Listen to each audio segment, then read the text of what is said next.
Okay तो last class में हम लोग लेक्चर 2 में देखे थे कि दो सर्कल्स अगर 0 डिग्री पे कट करे या 90 डिग्री पे कट करे या 180 डिग्री पे कट करे तो उसके लायक हम लोग क्वेश्चंस को बना रहे थे। सिस्टम ऑफ सर्कल्स हमने पढ़ा था, रोटेशन ऑफ एक्सिस हम लोग पढ़ चुके हैं, यहाँ पे हमने डायग्राम से भी देखा था।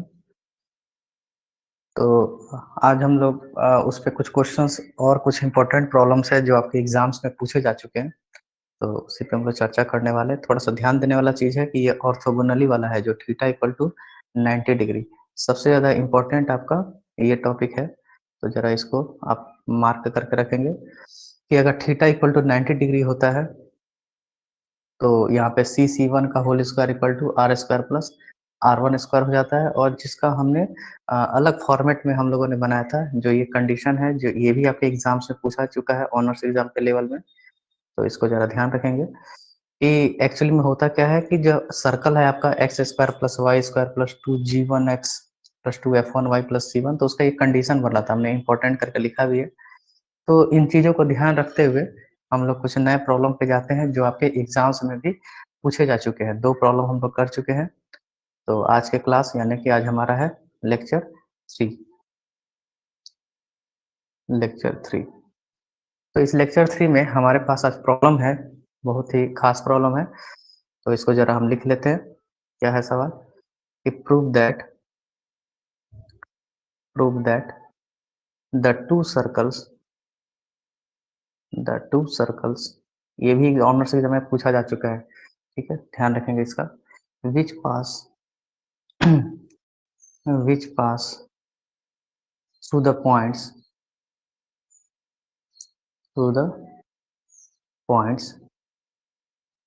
पॉइंट्स कौन कौन है, 0, A and 0, A and touch the line y equal to mx plus c will cut orthogonally if c square is equal to a square into 2 plus this is 2, इसको सुधार लिया जाए, c square equal to a square into 2 plus m square। ठीक है, तो सबसे पहले आप लोग प्रॉब्लम को अच्छे से देख लें, हर एक चीजों को जरा बारीकी से देखना है, देन हम अपने प्रॉब्लम को सॉल्व करने का प्रयास करेंगे। आई होप कि सबको आवाज मिल रही होगी मेरी।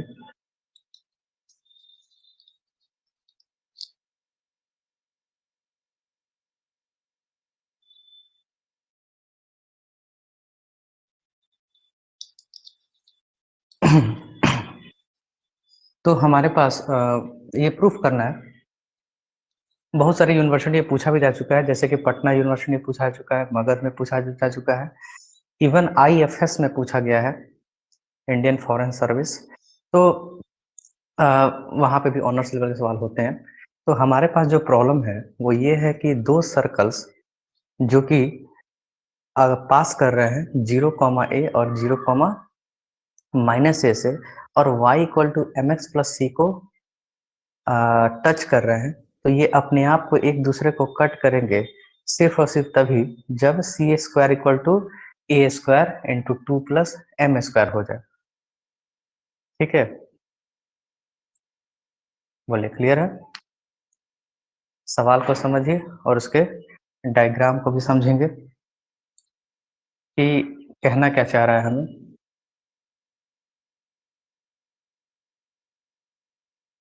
तो चलिए हम इसको देखते हैं कि हमारा जो दो सर्कल है, मतलब वी हैव टू सर्कल्स, हमारा दो सर्कल है, ठीक है, और मान लो पॉइंट तो कहीं भी रख सकते हैं, इसमें कोई बहुत बड़ा इशू नहीं है। पर ये आपको अभी ये मिटने वाला है नहीं, यही इसका प्रॉब्लम भी है।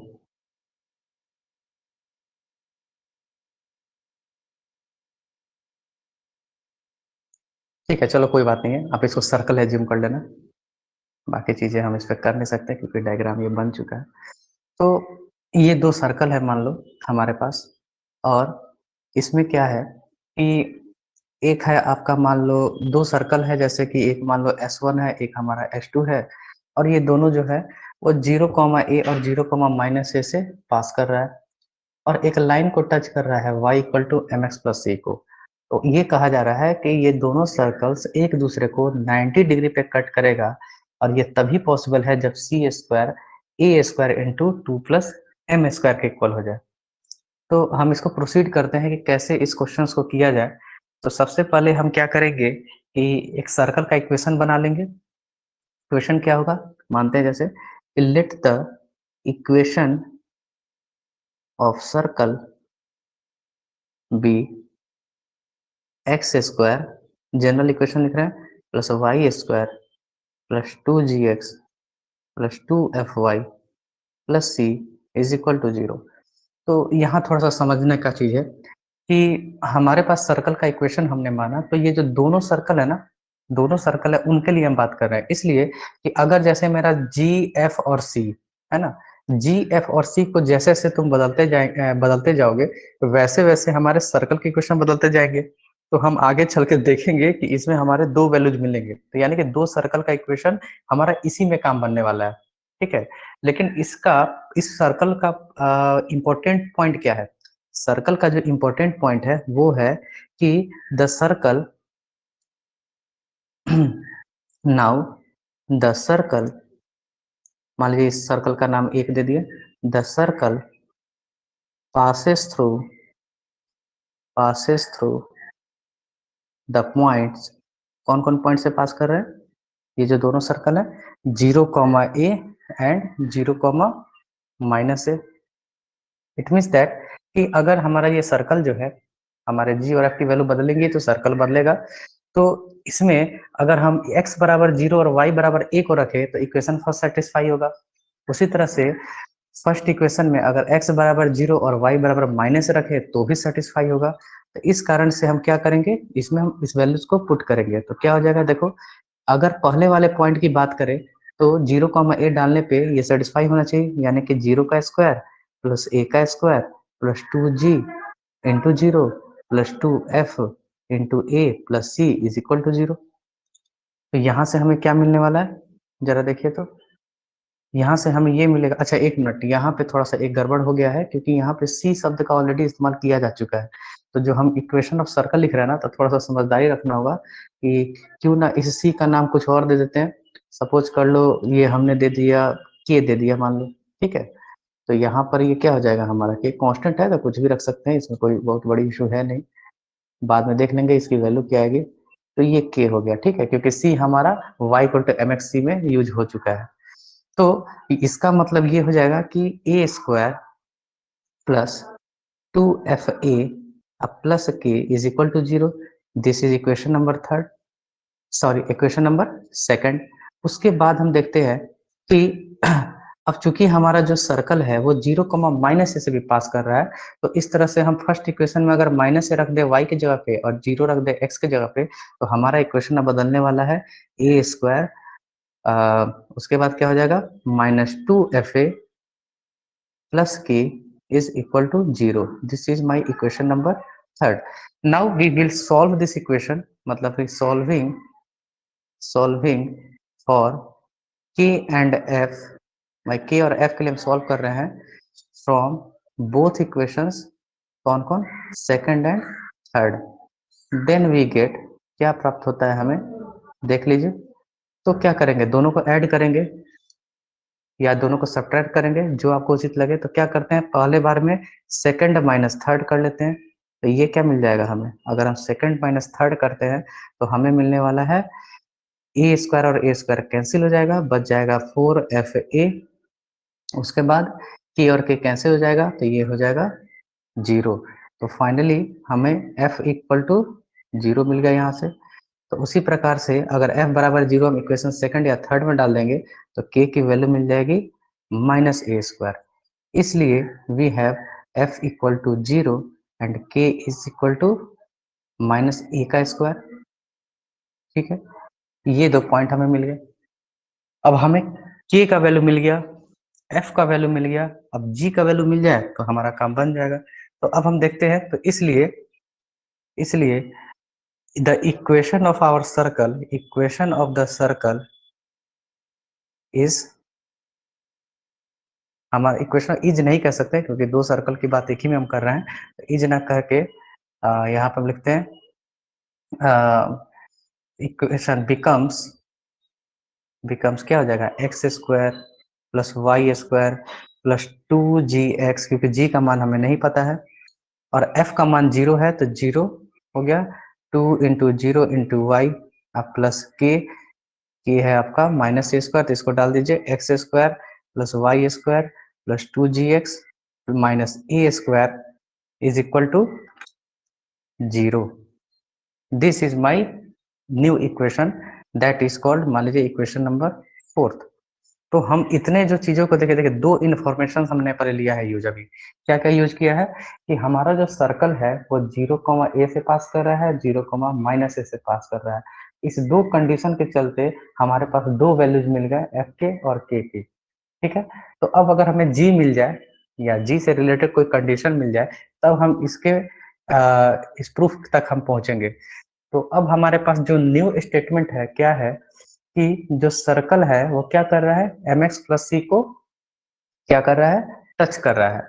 और टच का मतलब आप समझते होंगे कि that is a tangent on the circle, यानी कि जो आपका यहाँ पे सर्कल, अगर मान लीजिए यहाँ पे हम सर्कल को देखते हैं, ठीक है, मान लो ये आपका सर्कल है, ठीक, और इसके बाद अगर यहाँ पे कोई y equal to M X जो है, y equal to M X plus C की जो बात करें हम लोग, ठीक है, ये जो लाइन है ये क्या कर रहा है, इस सर्कल को टच कर रहा है और यहाँ पे आपका रेडियस है।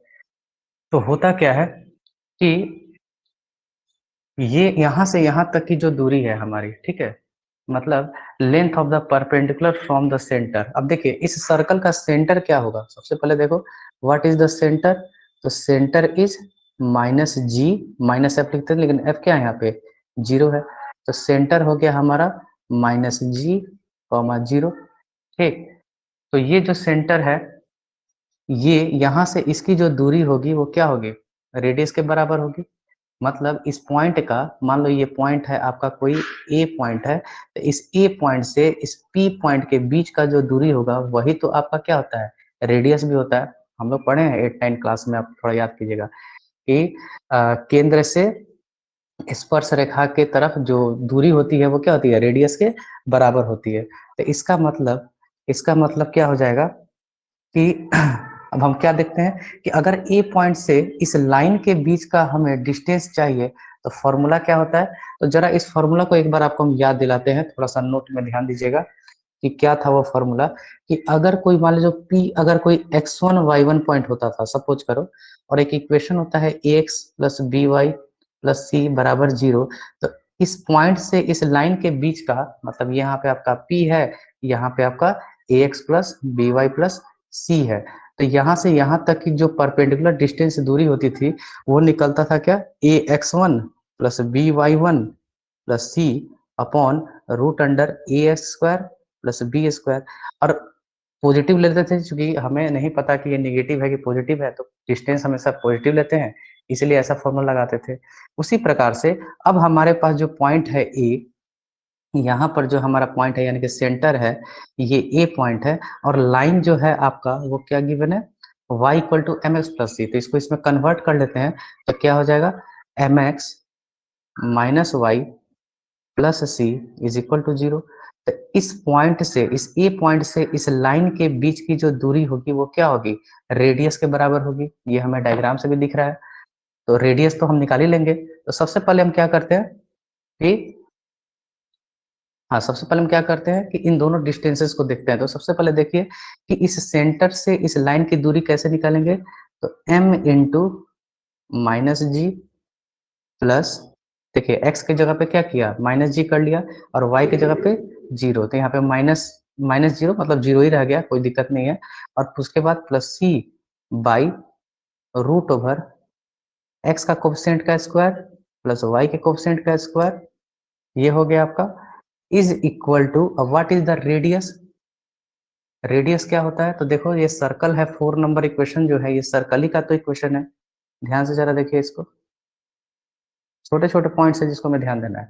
तो इसका रेडियस कैसे निकलता था, अगर कोई जनरल इक्वेशन होता था तो कैसे निकालते थे, रूट अंडर जी square plus F square minus C, है ना।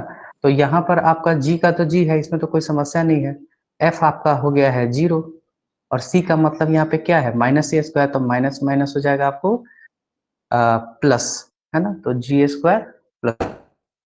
इसका मतलब फाइनली जो आपका डिस्टेंस होगा वो ये होगा, जी रेडियस जो होगा वो क्या होगा, root under ji square plus A square.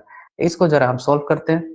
This is equal to c minus m g by root over m square plus 1 equal to root over g square plus A square. अब root में है तो of course हम square करेंगे तभी जाके कुछ algebra का इस्तेमाल कर पाएंगे। तो squaring both sides, on squaring both sides we get क्या मिलेगा, c माइनस एम जी का, देखिए वैसे ही यहाँ पे c माइनस एम जी लिखे ना, ये मॉड में लिखना पड़ेगा। हमने बताया है कि डिस्टेंस में हमेशा मॉड लेते हैं, तो नहीं पता है c और g के चलते कौन नेगेटिव कौन पॉजिटिव हो जाए, तो मॉड का स्क्वायर करेंगे तो वैसे ही बेचारा स्क्वायर आ जाएगा। इसके स्क्वायर को उधर भेज देते हैं, तो फाइनली हो जाएगा G square into A square into M square plus 1। इसको ओपन करते हैं तो this will be C square plus M square G square minus 2cm g is equal to G square M square, multiply कर रहे हैं हम धीरे धीरे, फिर जी स्क्वायर, फिर ए स्क्वायर एम स्क्वायर प्लस ए का स्क्वायर, कुछ कैंसिल भी हो जाएगा, M M square G square M square, ये आपका कैंसिल हो गया। तो फाइनली हम इसको इक्वेशन को ऐसे लिख सकते हैं कि जी स्क्वायर मतलब जी का स्क्वायर पहले देखा हमने, उसके बाद 2cm g उधर गया तो क्या हो जाएगा 2cm इंटू जी, उसके बाद कांस्टेंट टर्म बच रहे हैं हमारे कौन कौन, ए स्क्वायर एम स्क्वायर प्लस ए स्क्वायर माइनस सी का स्क्वायर इज इक्वल टू 0। इसको थोड़ा सा हमने एक इक्वेशन के रूप में लिख दिया। ध्यान से समझिएगा, सबसे पहले हमने क्या किया था कि सर्कल का इक्वेशन नॉर्मली लिखा था। क्या था सर्कल का equation, x square plus Y square plus 2gx plus 2fy plus k equal to 0। तो यहाँ पे हमने क्या देखा कि ये जो हमारा सर्कल था ये 2 पॉइंट से पास कर रहा है, 0, a एंड 0, -a। तो यहाँ से हमें f और k का 2 वैल्यू मिला पहले।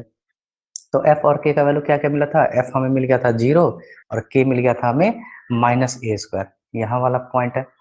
उसके बाद फिर हमने क्या देखा कि अब ये जो सर्कल है ये क्या कर रहा है, y equal to M X plus C को टच कर रहा है, ठीक है। तो y equal to M X plus C को अगर टच कर रहा है तो इसका मतलब जहां पे टच कर रहा है वहां से सर्कल के सेंटर का जो डिस्टेंस है वो क्या हो जाता है, रेडियस हो जाता है, तो वो हमने यूज किया। तो यहाँ से हमें क्या मिल गया है, यहाँ से हमें g के रूप में एक इक्वेशन मिल गया है, एक क्वाड्रेटिक इक्वेशन। तो इसका मतलब कि यहाँ पे g के हमारे पास 2 वैल्यू होंगे, एक G1 हो सकता है और एक G2 हो सकता है।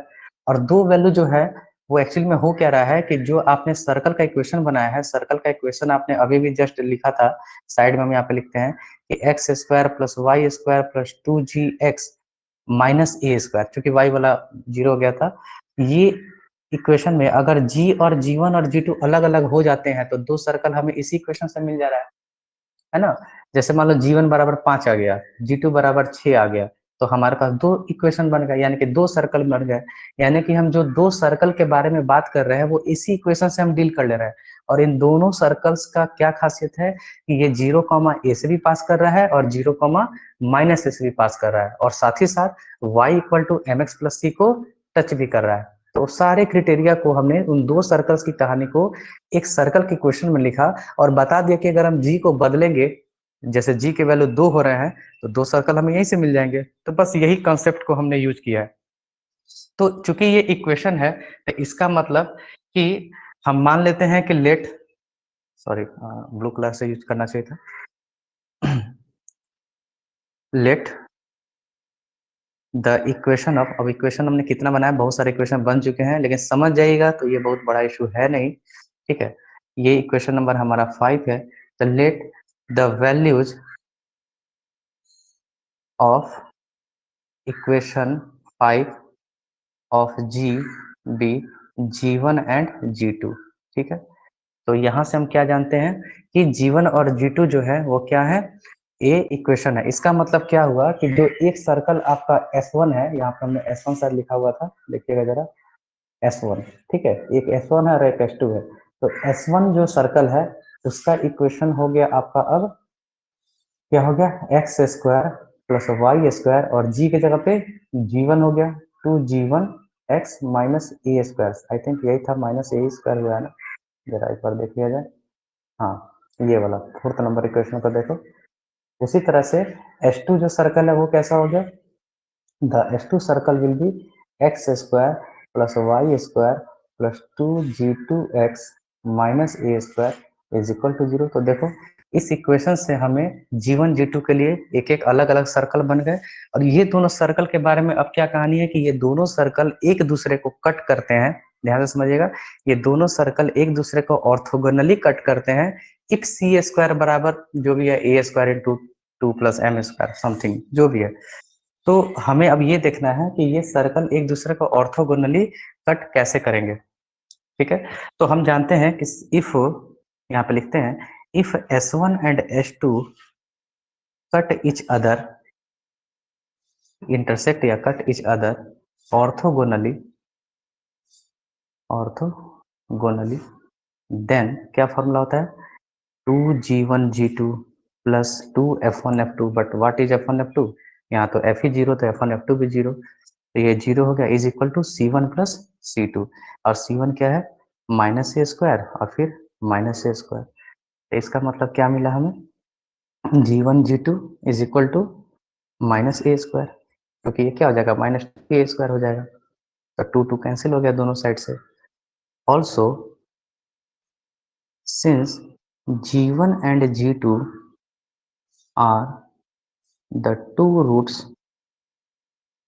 ऑफ द इक्वेशन, कौन से इक्वेशन का, देखो तो जरा, G1 और G2 किसके रूट्स हो रहे हैं, इक्वेशन 5 के, इक्वेशन 5, देन G1 और G2 की वैल्यू क्या होगी, देखिए दो क्वाड्रेटिक इक्वेशन में जब दो रूट्स को मल्टीप्लाई करते हैं तो क्या होता है, C बाई ए हो जाता है, मतलब जो constant term by coefficient of x square, ऐसा कुछ लिखते थे। तो यहाँ पे C बाई ए का मतलब क्या हुआ, A square M square plus A square minus C square by 1। तो यहाँ से हम लिख सकते हैं A square plus A square M square something, देख लीजिए इधर, plus A square plus A square M square minus C square by 1। तो यहाँ पे इक्वेशन ये पता ना, बहुत सारे इक्वेशन है, इक्वेशन 6 एंड इक्वेशन सेकंड हो गए, 7th हो गए, तो दोनों का G1 G2 तो सेम ही है, इसलिए इसलिए by equation 6 and equation 7 we get that, we get क्या मिलेगा, minus A square is equal to A square plus A square M square minus C square. अब इसको जब आप सॉल्व करोगे तो आपको फाइनली मिलने वाला है, आ, कर सकते हैं, सी स्क्वायर को उधर भेजिए, माइनस ए स्क्वायर को इधर ला दीजिए, तो क्या हो जाएगा, C square is equal to A square plus A square plus A square M square, that is equal to 2a square plus A square M square, and this is equal to A square common, तो 2 plus M का square. देखिए proof तो यही करना था, थोड़ा सा little bit लेंदी है, थोड़ा सा ट्रिकी है, लेकिन हर एक चीज़ों को ध्यान रखना है और उसके बाद प्रॉब्लम को बनाना है, तब जाके आपको ये क्लियर हो पाएगा। इसमें अगर कोई डाउट है, क्वेश्चन बहुत अच्छा खासा बड़ा हुआ है, एक क्वेश्चन लगता है एक लेक्चर के बराबर हो गया, बट क्वेश्चन को बारीकी से समझिएगा और उसके एक एक इन्फॉर्मेशन को हम यूज करें। इसमें बहुत सा, देखिए इस क्वेश्चन का फायदा क्या था, ये क्वेश्चन हमें इसलिए उठाया, एक तो कारण ये था कि ऑनर्स एग्जाम में पूछा जा चुका है, और दूसरा चीज ये है कि कितने सारे कॉन्सेप्ट को बनाकर ये क्वेश्चन बना है, अगर इस पर बात किया जाए तो आपको अंदाजा हो जाएगा। तो पहले तो इस क्वेश्चन को एक बार फिर से देख लीजिए, फिर हम लोग समझने का प्रयास करते हैं।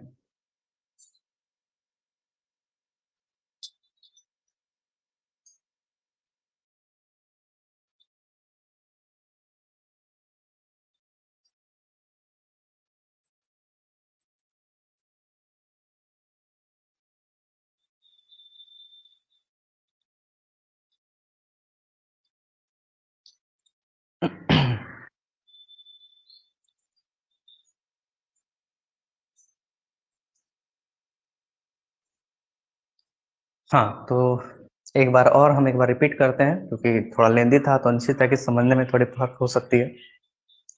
तो सबसे पहले हमारे पास है कि दो सर्कल जो कि 2 पॉइंट से पास कर रहे हैं, 0, A, 0, -A, ठीक है, और y equal to M X plus C को टच कर रहे हैं। तो ये दोनों सर्कल्स अपने आप को ऑर्थोगोनली कट करेंगे यदि C square equal to A square into 2 + m² के इक्वल हो जाए। ये था हमारे पास क्वेश्चन। 3 इन्फॉर्मेशन है पूरी तरह से। तो हमने क्या किया कि ये दो सर्कल का इक्वेशन एक इक्वेशन में लिख दिया। क्या किया? x² + y² + 2gx + 2fy + k।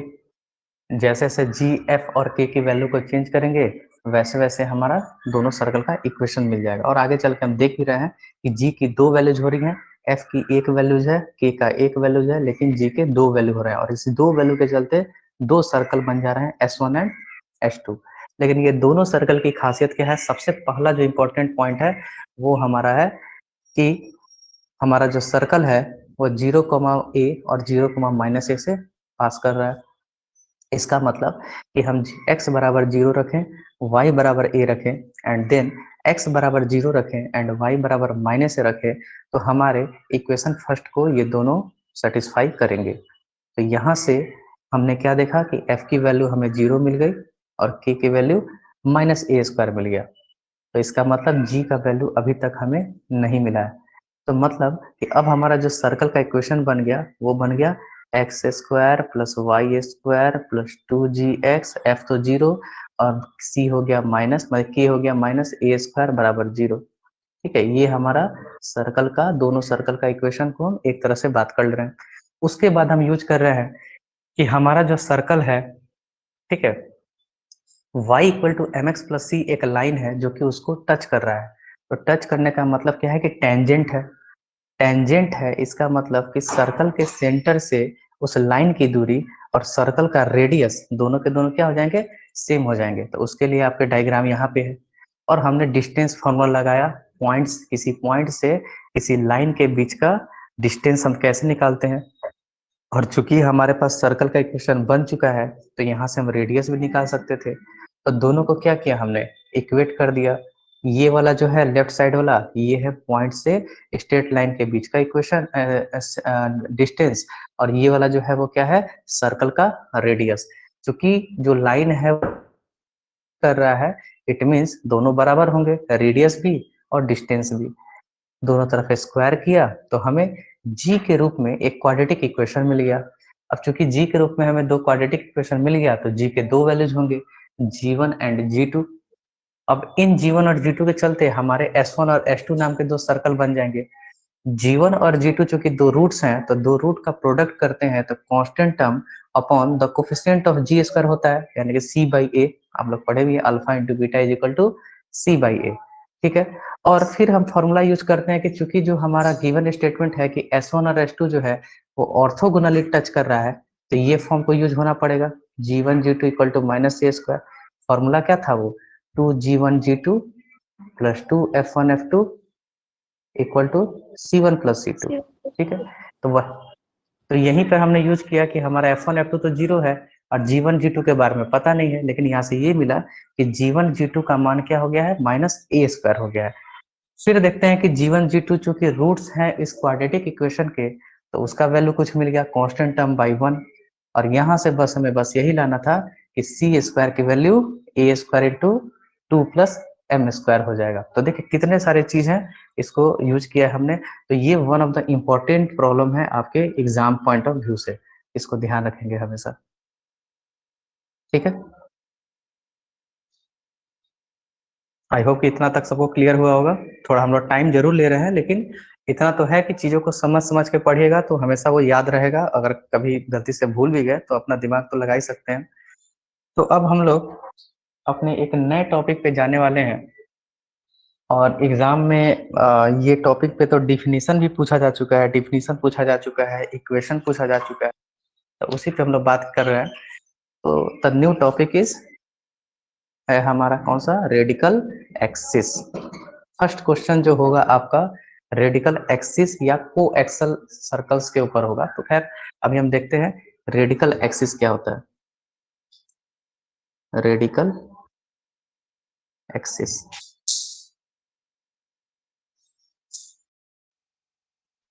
ठीक है। What is a radical axis? Definition थोड़ा पेचीदा जरूर है, लेकिन पहले इसको हम लिख लेते हैं, देन आपको समझाने का प्रयास करेंगे। क्या है definition?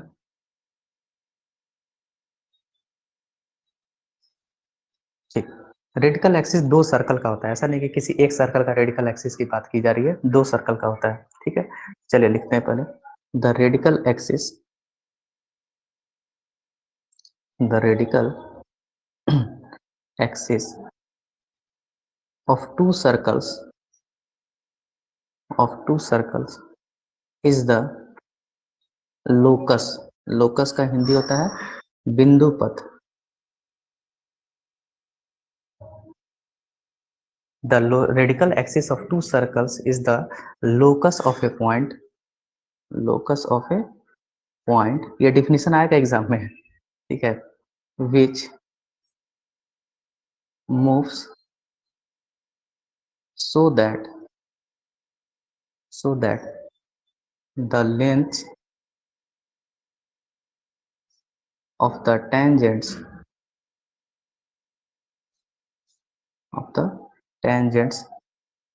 drawn from it to the two circles are always equal, ठीक है। ओके, पहले तो आप एक बार रीड कर लीजिए, उसके बाद हम बात करते हैं। क्या स्टेटमेंट है हमारा? डिफिनेशन क्या है कि radical axis of two circles, ठीक है, ध्यान रखना है यहाँ पे दो सर्कल का रेडिकल एक्सिस, ठीक। उसके बाद दो सर्कल का रेडिकल एक्सिस क्या है कि ये लोकस है, मतलब बिंदु पथ है, यानी कि बिंदु बदलते जाएगा तो एक लोकस उसको बोलते हैं। जिस पथ पे वो चल रहा है, मतलब जिस रास्ते पे आपका बिंदु ट्रेवल कर रहा है, उस रास्ते को हम रेडिकल एक्सिस बोल रहे हैं। तो the radical axis of two circles is the locus of A point which moves so that the lengths of the tangents drawn from it to the two circles are always equal, ठीक है। तो चलिए अब थोड़ा सा इसको हम diagram से समझते हैं। दो सर्कल का रेडिकल एक्सिस, तो दो सर्कल पहले हम बना लें। एक सर्कल हो गया ऐसा, एक सर्कल कहीं और है, मान लो ऐसा, ठीक है। ये हमारे दो सर्कल हो गए, S1 एंड S2, या S एंड S1, जैसा उचित लगे। तो हो क्या रहा है कि ऐसे ऐसे बिंदु का कलेक्शन, ऐसे ऐसे पॉइंट्स का कलेक्शन, ठीक है, ठीक। तो इस पॉइंट से अगर हम सर्कल S1 पे एक टेंजेंट ड्रॉ करें, ठीक है, उसी तरह यहां से भी एक टेंजेंट ड्रॉ करें, ठीक। तो इसमें हमें क्या देखने को मिल रहा है कि ये लेंथ और ये लेंथ अगर इक्वल होने लगा, उसी तरह यहाँ पे कोई पॉइंट लिया, अगर ये आपका टेंजेंट है, टेंजेंट तो आप देख लीजिएगा कैसे बनाएंगे, है ना। तो ये सब अगर लेंथ क्या हो गए, बराबर हो गए, तो ये सारे जो पॉइंट्स का कलेक्शन बनेगा, ठीक है, एक तरह से स्ट्रेट लाइन टाइप का ही है। तो ये सारे जो पॉइंट्स का कलेक्शन बनेगा। कोई कहेगा कि सर यहाँ पे कैसे हो सकता है, तो यहाँ पे ऐसे हो सकता है, यहाँ पे टेंजेंट और यहाँ पे टेंजेंट, लेकिन गारंटी क्या है कि ये टेंजेंट और ये टेंजेंट हमेशा बराबर होना चाहिए। तो ये सारे जो पॉइंट्स का जो कलेक्शन है, वो कलेक्शन कहलाता है हमारा रेडिकल एक्सिस। ध्यान देना है, क्या लिखा है, length of the tangents drawn from it, मतलब जो पॉइंट आप ले रहे हैं उस पॉइंट से सर्कल के ऊपर अगर हम टेंजेंट ड्रॉ कर रहे हैं, तो S1 और S2 के ऊपर, या मान लो यहाँ पे पॉइंट है P1, यहाँ पे पॉइंट है P2, और ये है आपका point P।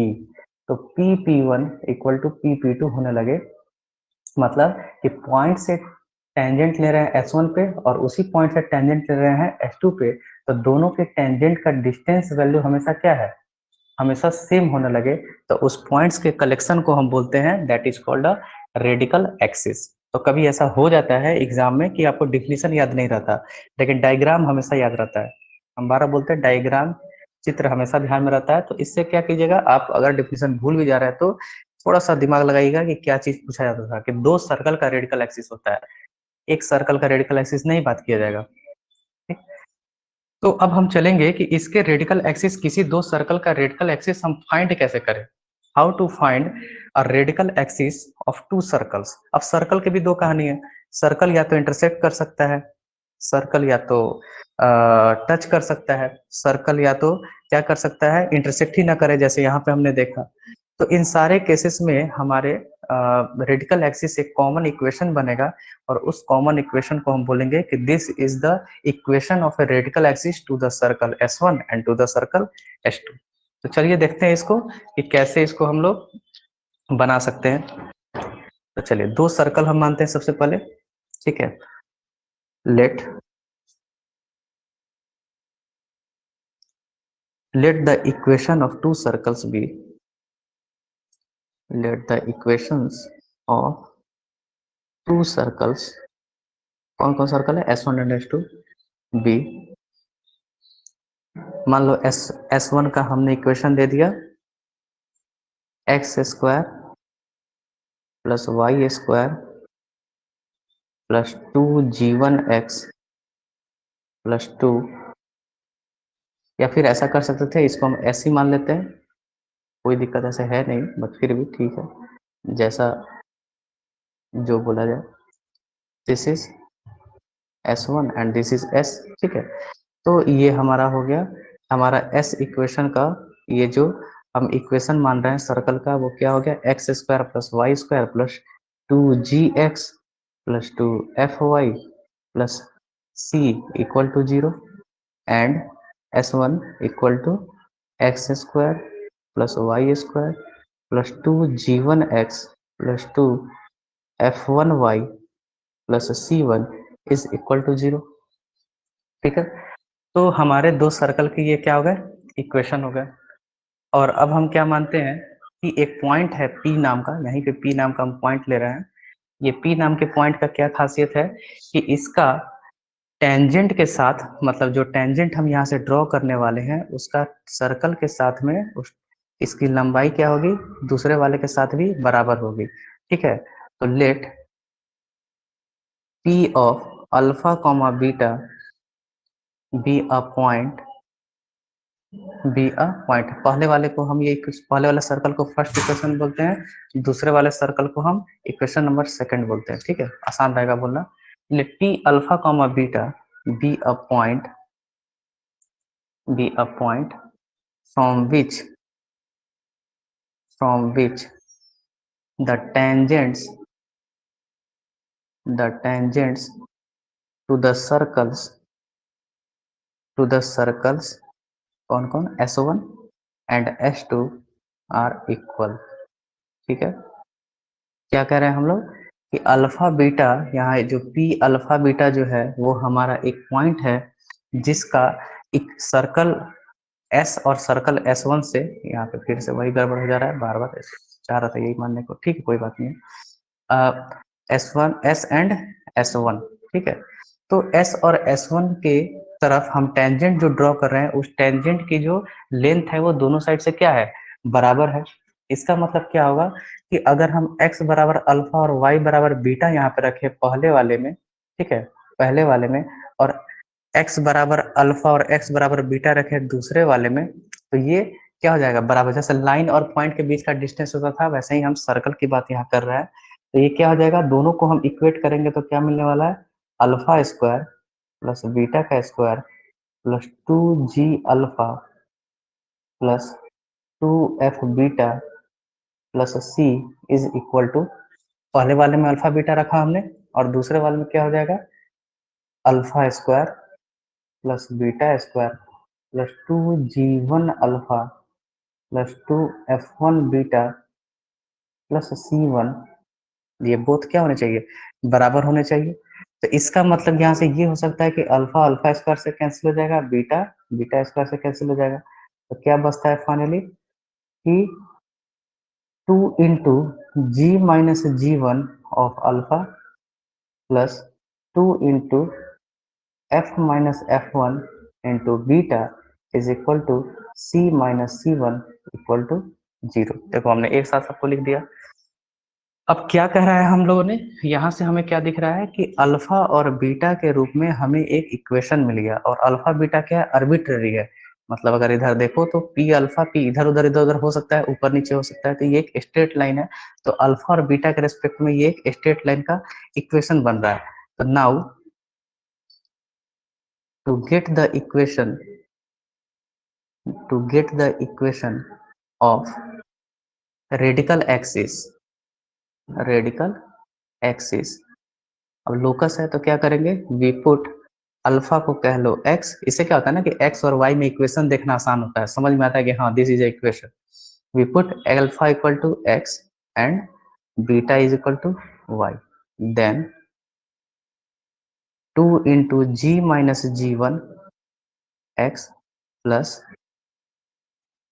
2 into f minus f one into y plus c minus c one is equal to 0। तब ये किसका इक्वेशन है, this is the equation of a straight line. देखिए x और y के बीच में क्या है, एक स्ट्रेट लाइन का इक्वेशन है, equation of a straight line. और यही क्या कहला रहा है हमारा, रेडिकल एक्सिस। तो फिर से रेडिकल एक्सिस का डिफिनेशन याद कीजिएगा, क्या होता था रेडिकल एक्सिस, कि it is the locus of A point. मतलब एक पॉइंट का लोकस है जिसको सर्कल एस और सर्कल एस वन पे टेंजेंट ड्रॉ करने के बाद उस पॉइंट और उस टेंजेंट के बीच का जो लेंथ है, मतलब दूसरे सर्कल और पहले वाले सर्कल और दूसरे वाले सर्कल के बीच का जो लेंथ है वो क्या हो जाए, हमेशा बराबर होने लगे। तो ऐसे सारे पॉइंट्स का कलेक्शन कहलाता है हमारा रेडिकल एक्सिस। तो एक अंदाज से हमने बताया कि ये जैसे लाइन के टाइप का हो रहा है ना। और अभी आप देख पा रहे हैं कि चूंकि ये जो इक्वेशन है एक्स और वाई में है, डिग्री इसमें क्या है, एक्स का डिग्री 1 है, वाई का डिग्री 1 है। So this is an equation of A line. ठीक, तो इसका मतलब कि रेडिकल एक्सिस एक्चुअल में होता क्या है, वो एक लाइन होता है। अब होता क्या है कि ये फॉर्मूला बहुत सारे हो रहे हैं। अब इतना बड़ा फॉर्मूला याद रखना बार बार, अभी तक मैं कई कंडीशंस को देख लिए, तो थोड़ा सा याद रखने में थोड़ी सी समस्या हो रही है। तो एक आइडिया हम यही देते हैं आपको, क्या करना है कि एस मान लो आपका क्या है, x square plus Y square plus 2gx plus 2fy plus C बराबर 0, ये है आपका एस। और S1 क्या है, x square plus Y square plus 2g1x plus 2f1y plus c1 बराबर 0। तो यहाँ से हम इक्वेशन ऑफ स्ट्रेट लाइन की अगर बात, sorry equation of radical axis की बात करें, करना कुछ नहीं है, बहुत ही सिंपल काम है। इक्वेशन ऑफ रेडिकल एक्सिस की बात करें तो कुछ नहीं, बस ये ध्यान में रखिए s माइनस एस वन बराबर 0। देखो s में से s1 को घटाओगे तो क्या होगा, x square cancel, y square cancel, बचेगा क्या, 2 into g minus g one हो जाएगा, और ये x रह जाएगा, फिर 2 into f minus f one हो जाएगा, इंटू वाई रहेगा, अब plus c minus c one बराबर 0। देखिए यही आपका रेडिकल एक्सिस का इक्वेशन है कि नहीं। तो आपसे अगर नॉर्मली कोई कहना कि दो सर्कल का रेडिकल एक्सिस का इक्वेशन बताओ, तो कुछ नहीं करना है, पहले वाले इक्वेशन को s मान लो, दूसरे वाले इक्वेशन को s1 मान लो।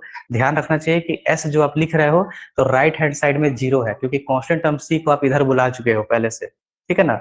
ऐसा ना हो कि c यहाँ पे हो तो थोड़ा दिक्कत होगा, आएगा तो वो भी। तो आप क्या करो कि इसको इधर बुला लो और s माइनस एस वन बस कर दो, x square y square cancel हो जाएगा। This will be a equation of radical axis. मतलब कि दो सर्कल अगर s बराबर 0 या s1 बराबर 0 गिवन है, उन दोनों के रेडिकल एक्सिस का इक्वेशन है s minus S one equal to 0। Is it clear, बोलिए। Yes sir. थोड़ा सा मतलब ये है कि कोऑर्डिनेट ज्योमेट्री में जहां हमने 11th क्लास में सिर्फ लाइन की बात की थी ना, तो यहाँ पर हमें मैं लाइन का शुरुआत ज्यादा हमने किया था, तो यहाँ पे सर्कल, पैराबोला, हाइपरबोला, इन पे थोड़ा ज्यादा डीपली पढ़ना है हमें, थोड़ा फॉर्मूला ज्यादा होगा लेकिन एक काम आता है। इवन IIT जेई वाला बच्चे जो होते हैं, जेई एडवांस वगैरह के लिए, उनको तो ये सब पढ़ना ही पड़ता है, उनका तो कोई चारा नहीं है। तो देखिए अब हम देखते हैं इस पे कि एक क्वेश्चन कर लेते हैं। सबसे बेहतर होता है कि किसी चीज को याद रखना हो ना तो उस पर प्रॉब्लम आप कीजिए, तब जाके वो ज्यादा क्लियर होगा। तो देखिए हम एक क्वेश्चन लिखते हैं, क्या है, find the equation of a radical axis ऐसे रेडिकल ऐसे यूनिक होता है तो ए शब्द का प्रयोग नहीं करें तो बेहतर है। हम यहाँ पे ऑफ द लिखते हैं, of the radical axis of two circles. Circle कौन कौन? Two circles represented by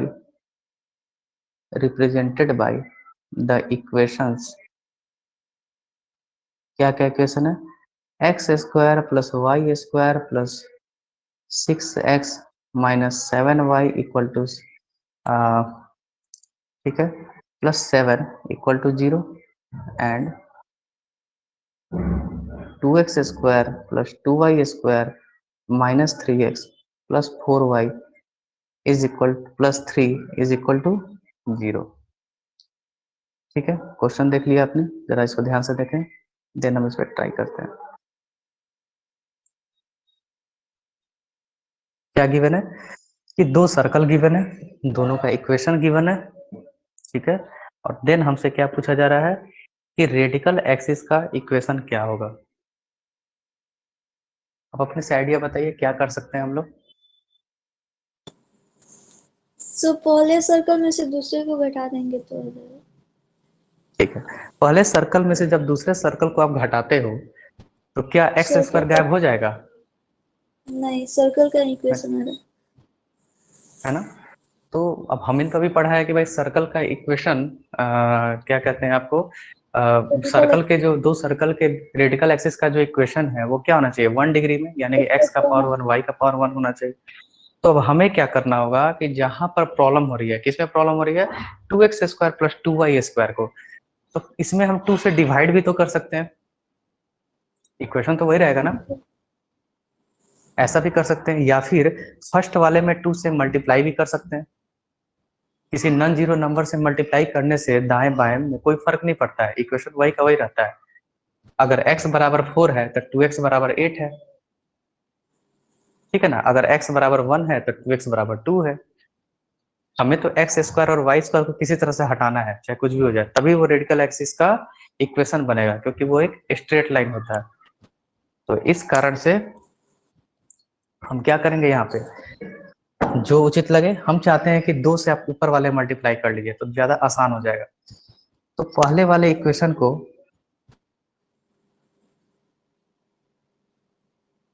the equation first can also be written as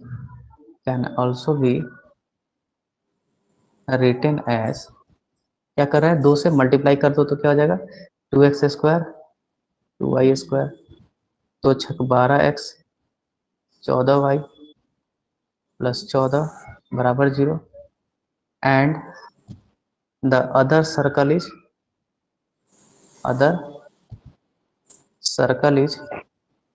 2x square plus 2y square minus 3x plus 4y plus 3 is equal to 0। तो अब हमारे लिए ये equation third और equation fourth हो गया, यानी कि एक हो गया S1 या S और दूसरा हो गया S1। तो क्या करना है, बस क्या करना है, घटा देना है। तो इक्वेशन ऑफ रेडिकल एक्सिस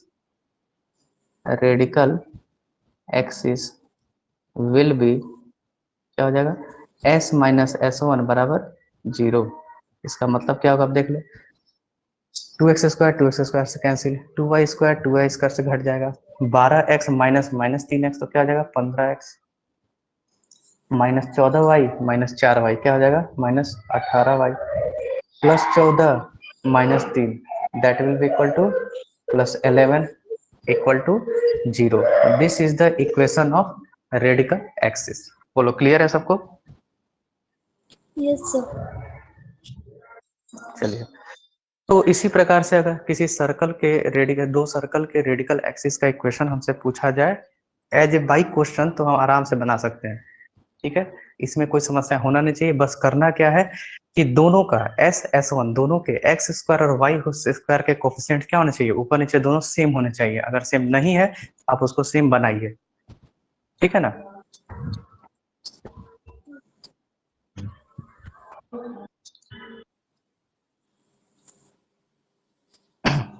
अब एक थ्योरम, लास्ट थ्योरम हम लोग कर लेते हैं आज के लिए, ये भी आपके एग्जाम में पूछा जा चुका है, स्पेशली बिहार यूनिवर्सिटी में पूछा गया है।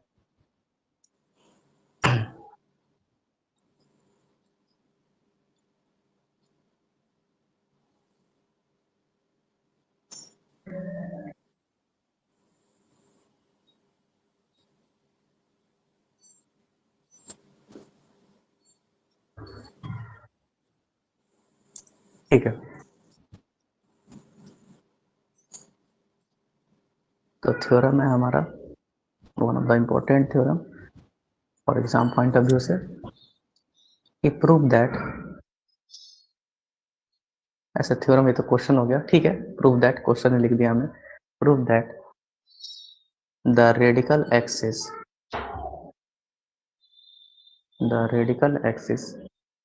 of two circles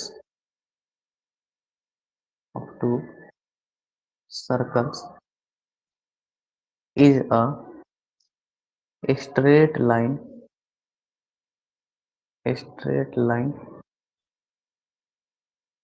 perpendicular to the, ये बहुत काम आने वाला है, लाइन ज्वाइनिंग द सेंटर्स,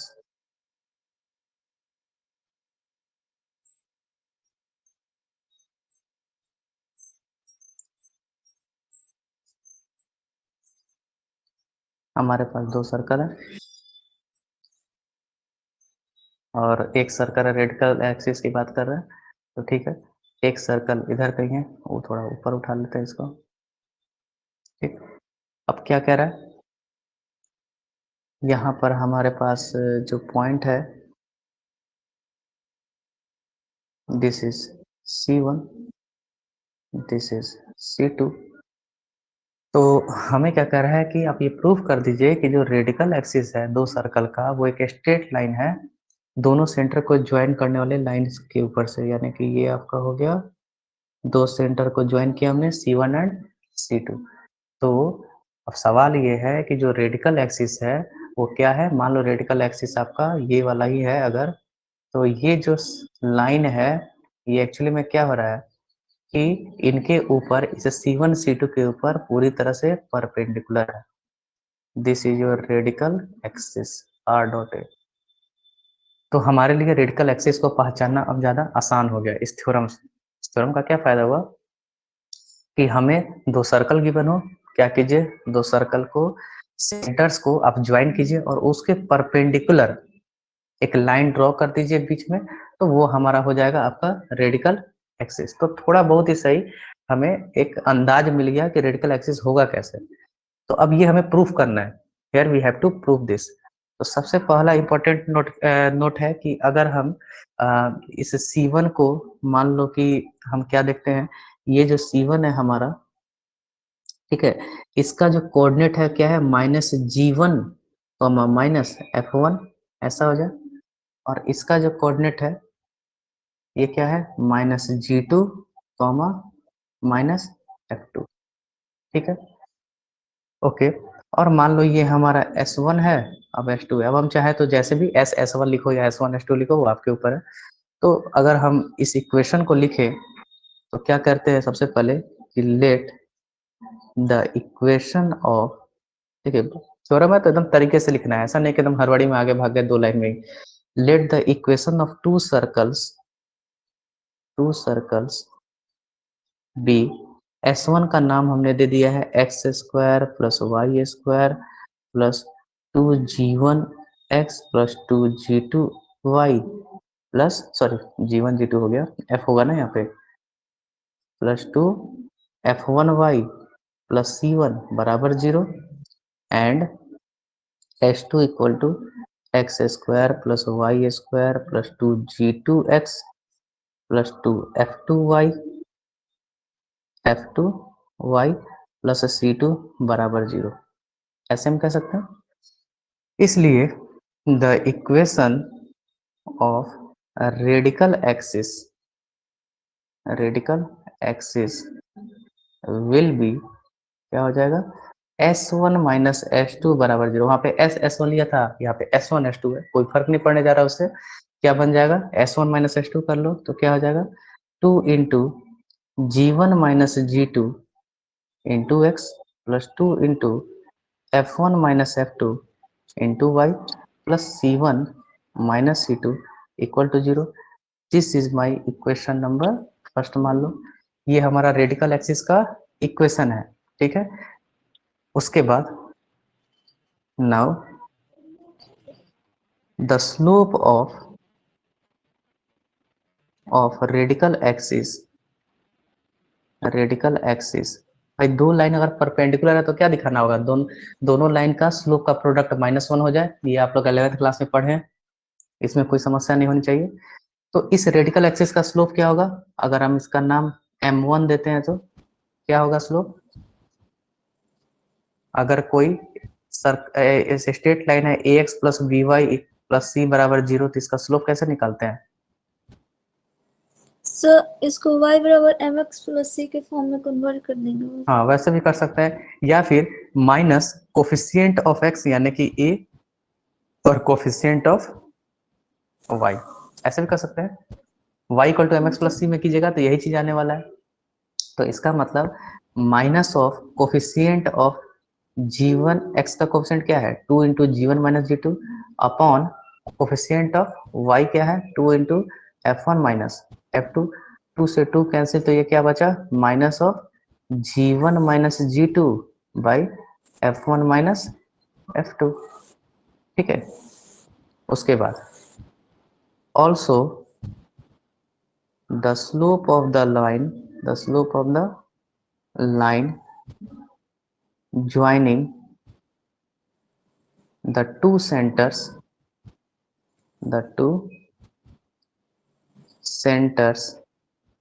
कौन कौन सेंटर है -g1 माइनस f1 देख लो यहाँ पे, और उसके बाद है -g2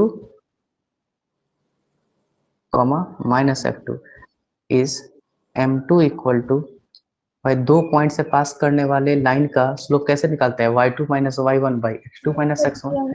तो यहाँ y एक्सिस हाँ, तो यहाँ पे आप बिल्कुल, तो यहाँ पे आप क्या कीजिएगा y2 माइनस y1 करेंगे तो माइनस f2, अब माइनस माइनस प्लस तो plus f1 by minus g2, अब माइनस माइनस प्लस g1।